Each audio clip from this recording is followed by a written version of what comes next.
69ရာခိုင်နှုန်းသောလူတွေမအောင်မြင်ကြသေးတဲ့အကြောင်းအရာကဒီအချက်ကြောင့်မအောင်မြင်ကြသေးရ။ဘာလဲဆိုတော့ local brand တွေတော့ထုတ်လိုက်တယ်ဒါပေမဲ့ရောင်းမကောင်းဘူးရောင်းမကုန်ဘူး local brand တွေတော့ထုတ်လိုက်တယ်ဘလောက်မြတ်မှာလဲ local brand တွေထုတ်လာပြီးထုတ်တဲ့သူလည်းမသိဘူးပတ်တံပမာလည်းမသိဘူးမလုံးဝတေးခင်ကလေးကိုကအားရော့နေတဲ့သူတွေ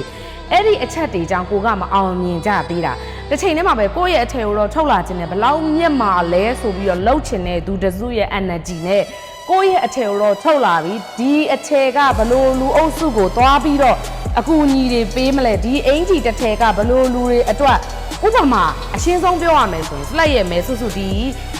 ပတ်ကြားမအင်ကြီးနိုင်ဝဲအင်ကြီးလေးတွေဆိုရင်မိသားစုတစုစာအတွက်ကို value တစ်ခုကိုပေးတယ်မိသားစုကိုအိမ်မနေရင်းနဲ့ family set ဝတ်ချင်တဲ့သူတွေတသားမိမိလေးနဲ့ဝတ်ချင်တဲ့သူတွေ capital set တွေနဲ့ဝတ်ချင်တဲ့သူတွေဆိုရင်ကိုယ့်ရဲ့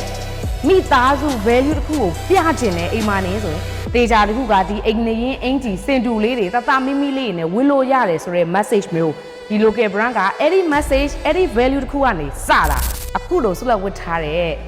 unisex ကလေးဆိုလဲ3လသားနေပြီး12နှစ်သားထိအမျိုးသားဝတ်ဆိုလဲပေါင်ချိန်80ကနေပေါင်ချိန်300လောက်ထိအမျိုးသမီးဝတ်ဆိုလဲပေါင်ချိန်80ကနေပေါင်ချိန်200ကျော်300ထိလိုချင်နေဆိုရင်ကိုယ့်ရဲ့မိသားစုတစုနဲ့အတူတူစင်တူဝတ်ချင်တဲ့သူတွေဆိုရင်အယောင်လိုက်9ယောင်ရပါဦးမယ်ဒါကအနက်ကလေးဒါက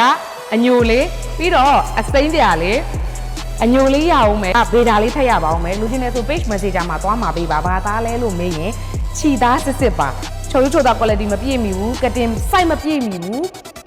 ပိတ်ကခြိသားမစစ်ဘူးဆိုငွေပြပြန်အမ်းပေးပါမယ်ဆိုတဲ့အရာပါပြီးသားအားလုံးကျေးဇူးများတင်ပါတယ်ရှင်တတား